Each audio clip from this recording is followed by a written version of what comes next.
Par un matin enneigé, les Rigolulu se retrouvaient dans leur merveilleuse bibliothèque. Les rayons étaient remplis de livres colorés, certains sur la magie des reines, d'autres sur le secret des jouets. Mais ce jour-là, alors qu'ils exploraient les étagères les plus anciennes, Lutinou, l'un des Rigolulu les plus curieux, tomba sur un livre poussiéreux. Il avait une couverture dorée qui scintillait faiblement sous la lumière. « Regardez ce que j'ai trouvé !» s'exclama-t-il en le montrant aux autres.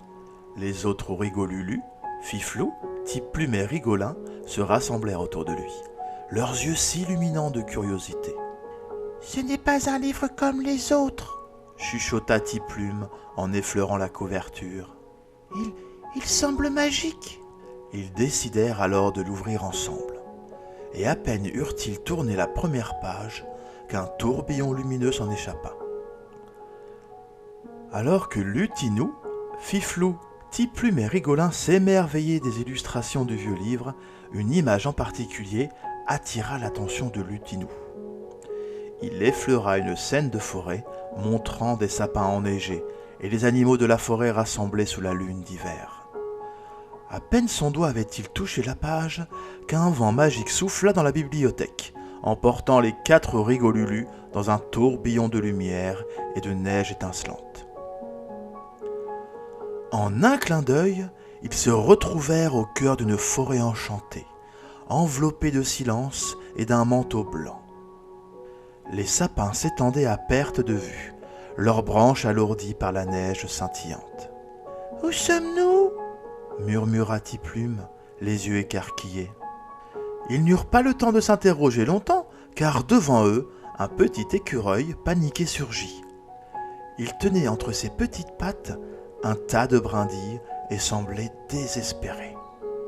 « Oh, s'il vous plaît, aidez-nous » supplia l'écureuil. « L'hiver arrive et beaucoup d'entre nous n'ont pas encore d'abri pour se protéger du froid. » Serrant leur bonnet et ajustant leur ceinture, les Rigolulu se mirent immédiatement au travail. Ils commencèrent par rassembler des brindilles, des feuilles et des mousses douces pour créer des abris chaleureux. Fiflou, très habile de ses mains, construisit des petits nids pour les oiseaux en fixant des brindilles sur les branches basses. Rigolin creusa avec ses petites mains pour aider les lapins à renforcer leur terrier, tandis que Tiplume et Lutinou construisaient un abri pour le hérisson de la forêt en utilisant de la mousse et des écorces protectrices. Sous la lumière du jour, les Rigolulu travaillaient sans relâche, riant et chantant des chansons d'hiver pour encourager les animaux de la forêt. Ils étaient si concentrés qu'ils en oublièrent le froid. Leur énergie contagieuse fit même sourire le vieux renard, qui observait, caché derrière un arbre. Une fois les abris terminés, les animaux se rassemblèrent autour des Rigolulu, les yeux brillants de gratitude.